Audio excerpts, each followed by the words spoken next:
What's up, everybody? It's Kevin and Sergey once again welcome you back to the channel to another of our Antares lore series. This week we're talking about the Algoryn Prosperate, the largest federation of planets bordering the Pan-Human Concord, the Isaurian Cenatax, and the Gar Empire. This gigantic federation of hundreds of worlds contains Algoryn, as well as non-Algoryn panhumans, and even alien races. That being said, the Algoryn themselves still take center stage within the Algoryn Prosperate. The entire Prosperate is centered around the Algoryn homeworld of Algor and its 12 major colonies. The Algoryn's home planet of Algor is quite the harsh planet, in all honesty. It orbits a binary star system of a small white star and a giant red star. Now, these star systems will periodically give off very harsh and dangerous levels of radiation that the Algoryn have had to cope for the entire time they've lived on the planet. Cope is glossing over it a little bit. They actually have entire underground networks of cities that they dive underground to avoid the literally deadly radiation that pours down from their sky. You're right, because it also mentions that it burns all vegetation and every animal that's not adapted to the it. Entire planet. So it's pretty rough. That being said, there is still a lot of ambient radiation that is all over the planet of Algor, even not during these harsh times, and that has created a notable physical change in the Algoryn race itself. The main being that their hair is no longer present, and the keratin has instead fused together to make these sweet bony plates across their foreheads, their shoulders, their arms, anywhere where they're exposed to the sun quite a bit. Not only that, but Algoryn are significantly physically larger than a normal human, about a head taller and significantly bulkier. They can also withstand environments and extreme conditions that would usually kill a normal human. The Algoryn's homeworld and these colonies are all very densely populated, having existed for hundreds of years now within their Prosperate. All of these federated planets work together to form a common defense against the Concord, the Isaurians, and the Gar.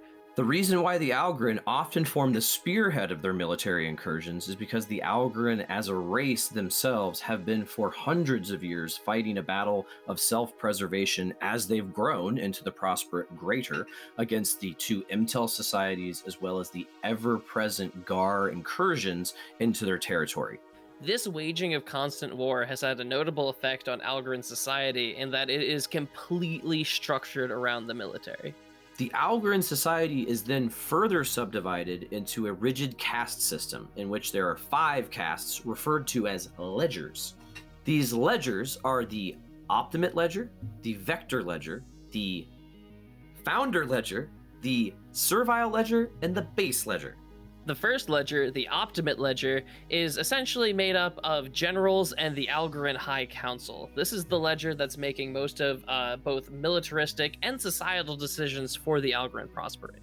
Now, this is not your traditional, kind of haughty, high caste. These are all actual active military personnel. They've all probably fought on the front lines and been in battle at some point. This aspect is really important for Algoryn society because since they're so focused on the military and that kind of service, the Optimate class basically has to exhibit those, virtues of Algoryn courage and bravery because they are the leaders. The next ledger is the Vector Ledger, and it is much larger than the Optimate, and that is because it is basically the core of the full-time military members of Algoryn society. All of the AI troops that you see on the battlefield are members of this ledger, and they're expected to fight in those units until they're either too old and decrepit to fight, or too battle damaged to actually be on the field. Unfortunately for them, I'm pretty sure Algoryn medicine means that they're fighting for a long time. Oh yeah. This expectation of service within the Vector Ledger really gives them an elevated position in Algoryn society that they enjoy. The next caste, and the largest of all of the castes, is the Founder Ledger, and this makes up a kind of a multi-purpose set of Algoryn society. The Mox that make up the Founder caste in the 5 ledgers have a dual role, like Sergey said. They have a civic role, which they occupy, which might mean that they're, working in a manufacturing plant, being a potter or a painter, I don't know. Being an Algoryn YouTuber. Exactly, yes. They're on Algoryn TikTok making ridiculous videos. But They also are still raised from birth to be warriors, and they kind of occupy a militia kind of role in the military as a whole. This caste makes up a massive reserve of troops that can be either used as permanent planetary defense forces or as second wave reinforcements for actual vector troops, so that the vector troops can then move on to harder targets in a conflict. The next caste in the ledger system is going to be the servile caste, and this is, I'd imagine, a large caste as well, but it mainly distinct by not having any military service expected of them.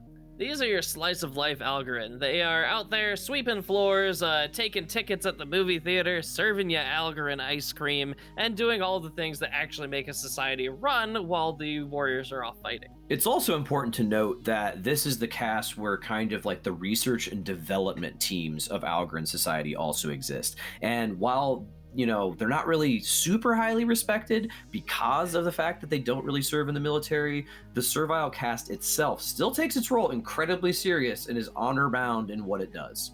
The last caste, the base ledger, is actually not really a caste at all. It's just an amalgamation of the different people that have been excised from Algoryn society.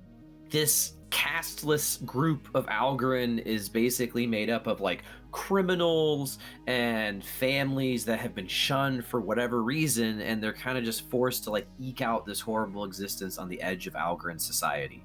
A famous example of this would be the Marek, which were actually an Optimate Mock that was excised from Algoryn society and now live out their lives as essentially a pirate family on the fringes of Algoryn space. They refer to themselves as the Freeborn of Marek, which is amazing and should be its own faction. Now, like we said before, these castes are all pretty rigid, but that said, you actually can move from one caste to another if, you're incredibly badass Algoryn. Members of the Vector class that do very well in their military actions can be promoted or adopted, rather, into the Optimate class, and the Founder class can actually replace the Vector class if, there's a long-standing campaign in which a lot of Algoryn infantry die. It's a lot more rare, but very possible for somebody in the servile class to move up. And it's probably, it might have happened once, but there's no mention of anyone ever moving from the base class up to any other level of Algoryn society. Now, having spoken about Algoryn society, we mentioned the military a lot, and it's incredibly important to kind of talk about how the Algoryn structure their military, because it's a little bit, uncommon in comparison to other forces in the Antares universe. The main difference being that Algoryn really focus on the human element of their military. They don't have AI assisting their decision making, and they don't use nanites as much as the other factions. This is born from the fact that they are sandwiched between two Intel societies that, if they did have the proliferation of nanotechnology, they would just be absorbed immediately. And they also have the Thorn of the Gar, whose technology is, substantially less complicated, but it seems to be very effective at combating nanite-based technology. This means that on the battlefield, you're going to see Algoryn not using the drones that more advanced societies using, and they go so far as to even actually pilot their own vehicles. Most vehicles in Antares space are being driven by a computer, whereas there's actually dudes in Algoryn tanks. They get way cooler jobs on the whole in their military. Yeah. Way cooler, way scarier though. You know what I mean? That's true. If I'm in the modern world, I'm like, all right, I'm hiding behind the drone. I'll see you guys later. It'd be so funny. It's like a panhuman Concorde. Panhuman sits in their vehicle, and it's like a steering wheel appears, and they're like, "What the hell is this? What is this? Where's Netflix?" This focus on the human interaction in the Algoryn military gives it its, other advantage, which is the Intel societies that it's fighting up against really only select a small portion of their total population to participate in the military. Mm-hmm. But the Algoryn, almost all of them from birth are trained to fight. And so this, once again, makes it all the more difficult for the other societies to just be able to roll over them in combat. The society's military has been honed to a fine edge, in large part due to the fact they are constantly in conflict with a variety of different enemies. As we said before, one of these factions is the Gar Empire, which just rages a ceaseless war over the course of hundreds of years, in which they have made incursions into Algoryn space, which has resulted in like kind of like the glassing of planets. But they always keep them at bay. They've also been in constant conflict with the Imtel societies, most notably when the Isaurians incurred into their 13th colony. The Algorin actually had to employ a scorched earth policy and destroy their own planet in order to stop the Isaurians from infesting the rest of their Prosperate.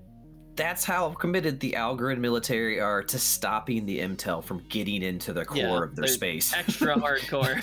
Just blow up their own, because I'm pretty sure the colony was a very established colony too. Mm-hmm.